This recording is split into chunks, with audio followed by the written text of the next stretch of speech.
Alright everyone, welcome back to their Star Wars Galaxy of Heroes video with Fat Phil, and today we're going to be talking about the Relic economy and how certain game modes and events have, to a certain extent, shifted in value. When we think about the Relic economy changes, particularly when we talk about it looking at the raid, where your raid currency 3 is now solely for Relic 8 and above. Guild event, your raid currency 2, Relic 6, 7, and Gear 13 gear, and then Mark 1 raid currency is for Relics 1 through 5, and then your, Gears 1 through 12. Those shifts are extremely important to understand. And I think there's a lot of factors here that you're going to want to start shifting your focus as a guild and as an individual player to understand how to react to this stuff. So we're going to kind of break this down. I'm going to give you the Fat Phil recommendations for you as a player and you as a guild to how to react to this and make sure that you're getting the most bang for your buck and putting your efforts in the right place. Because one of the biggest traps we fall into as players and as a game is a change like this happens and we don't really react to it, or we don't react fast enough. And it causes us to not take full advantage of the changes that are in place, and we waste a couple of, months of gameplay when we could have been doing something different. So let's get in here, folks. Let's talk about where to shift your focus, how to do it, and explain the thought process behind the shift in the reward structure.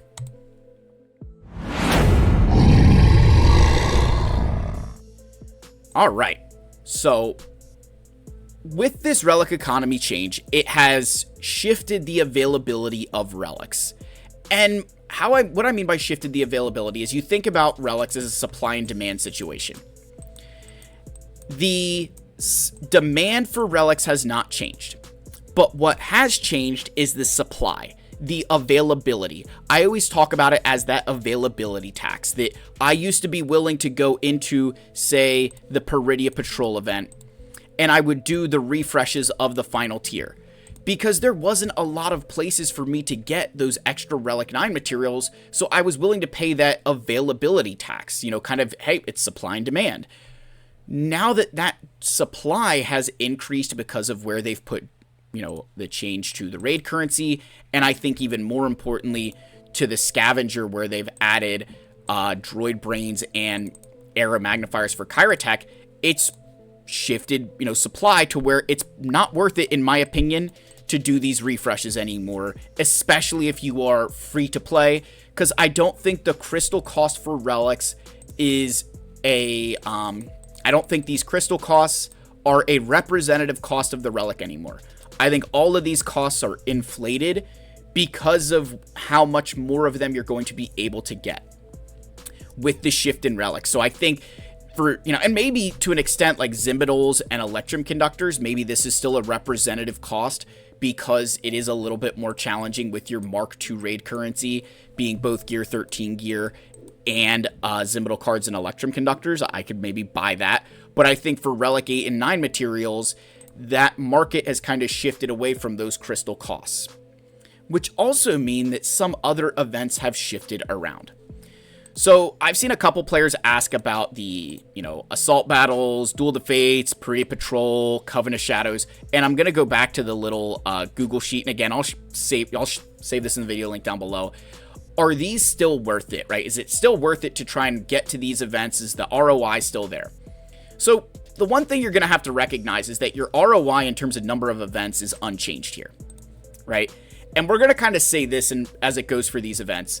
The more things change, the more they stay the same.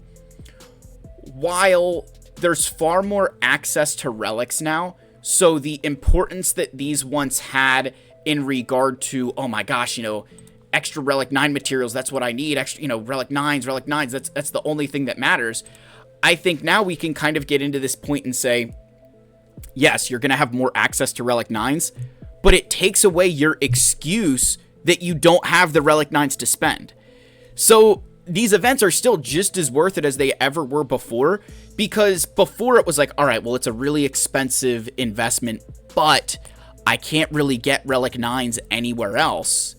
Now, okay, it's not quite as expensive of an investment, but I'm getting a return on it, so you may as well do it.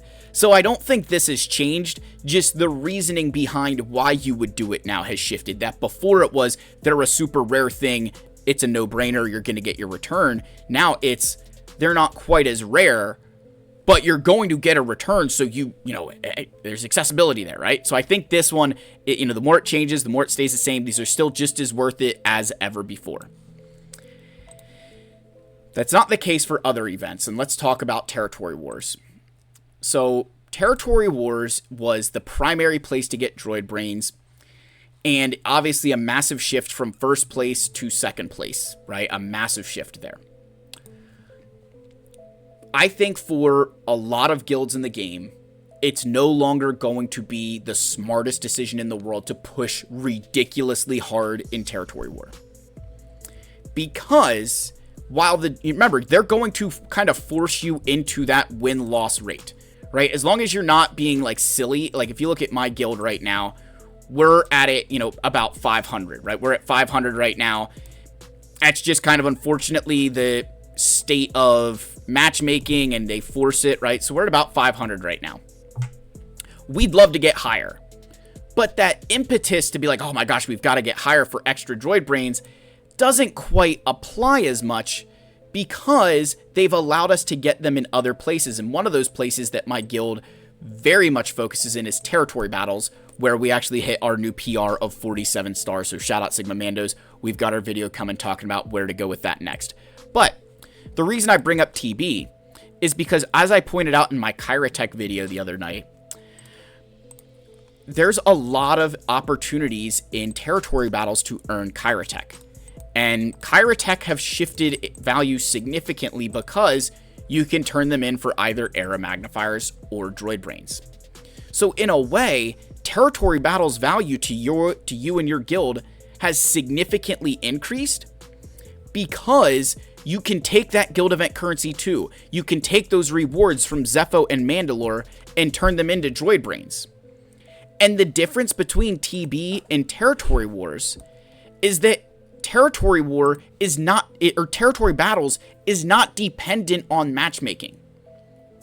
If you and your guild push to get your Get 2 missions, push to get Zepho and Mandalore, you are guaranteeing your guild resources. You are guaranteeing that your guild every month is going to get those things regardless of what you do. As long as you don't screw up and, star a planet early, you're going to get those rewards.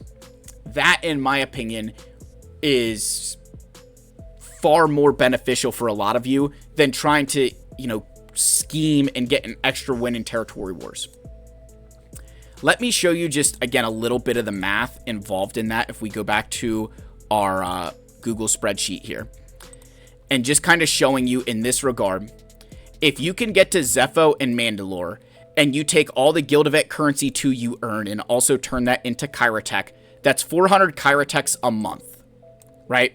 It's 400 Kyrotech a month between the raw Kyrotech you get each TB, right? You get 40 and 100, right? So you get 280 raw Kyrotech a month. Then between all the Guild Event currency 2, it gets out to about, 120, and that's from the unlock, right? Again, that's from the unlock of the planet. If you get a 40% win rate, you can get roughly 400 extra Kyrotech a month here. So if we go back to the game and you look at what 400 Kyrotech is representative of, if we go to just say era magnifiers, there's 400 Kyrotechs. That's 20 era magnifiers a month. That's pretty good, right? That's pretty good. You go to Droid Brains, and it's about 14. So if you think about Droid Brains for a second, you can guarantee in a TB from a territory war, if you win 2 and you lose 2, you're getting 12. If you take all the Kyrotech you would get from Zepho and Mandalore, from their unlocks and their rewards for their stars, you're getting more Droid Brains in TB than you are from Territory War. Now, obviously, Territory War has other rewards as well, but you can start to see where that value is starting to even out. That's pretty important.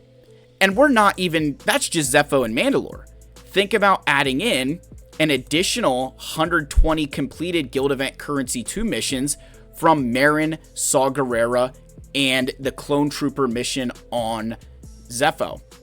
That's another 185 Kyratech just from those special missions. So you think between Zepho, Mandalore, and your Territory Battle special missions, you can get almost 600 Kyratechs a month, right? That's a month there. That the math, the way this spreadsheet works, again, I'll link both of these below. This is based on a month of a month. So if we go back here and you do 600, 22 droid brains,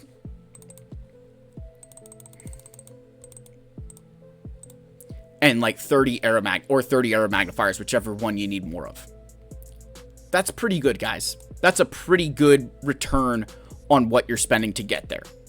So I think that does shift territory battles a bit. It does put TB into a little bit more perspective on the value it brings to your guild in those areas. And especially because those are guaranteed. You're not going to have to manipulate the matchmaking. It's every single time. And the other side of that as well being, once you get that mission, you don't lose it. They don't, and to kind of, further that point, if you think about, say, if I go to my Rebel Fighters here. So I've got, Saw, Captain Rex, Cassie, I've got the team I use.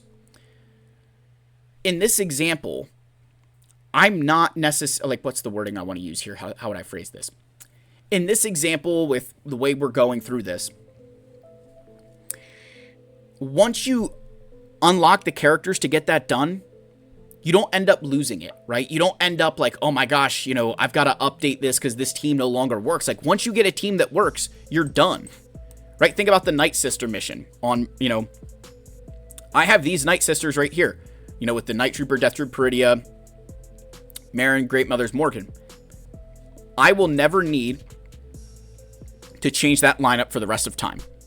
Unless they add a bonus planet, which even then, you'll figure it out, right? But you think, for right now, I haven't had to change that lineup ever.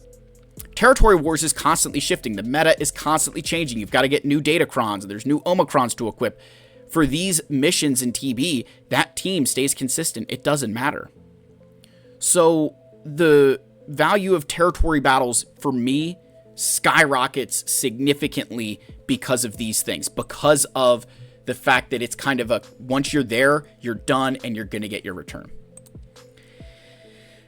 Now, I also want you to recognize something about just for those of you in the game and you're like, well, Phil, if I've got to balance my, and again, we'll talk about balancing this with Gear 13, but I want to just particularly pay attention to these materials, your Relic 8 and 9 materials in the raid. If you're at a point in the game where you're like, I don't really have a massive need for these, hoard them. Hoard them. Because either A, you could start to maybe buy some Zetas if you needed to, but I'll kind of flip this on its head a little bit. The more of these materials that you have, the more it begins to open up the opportunity for you to improve your account. The more it could open up the opportunity that farming a character like Ahsoka or Hondo sooner because you have those resources available. That shift in the relic economy is where I think this is really important and where I want you to start considering making decisions like this beyond Endgame. Was that for a long time, it's like, okay, you just got to ignore those characters because you're not going to have them accessible. That shifts a lot with this change, where characters like this start to become a lot easier to do as you get into the game because the materials are there for you. So I think really working on those early is going to be important. And I think especially the raid is important for guilds to start working at earlier because that shift is so significant. Because again, once you get to the 20 million crate, you've earned the max amount of Get 1 or the Mark 1 and Mark 2, right? Once you've gotten to that 20 million crate in the raid, you're earning just as much as the people at the end. So the only thing that changes is the Mark 3.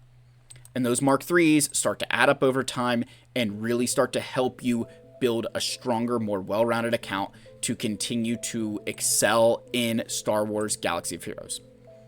So that's kind of how I think values have shifted, particularly looking at TB and Territory Wars, but also even making sure you still go after the assault battles, understanding the rate a little bit. I think those are two massive shifts and really important to understand how that economy change has impacted us as players.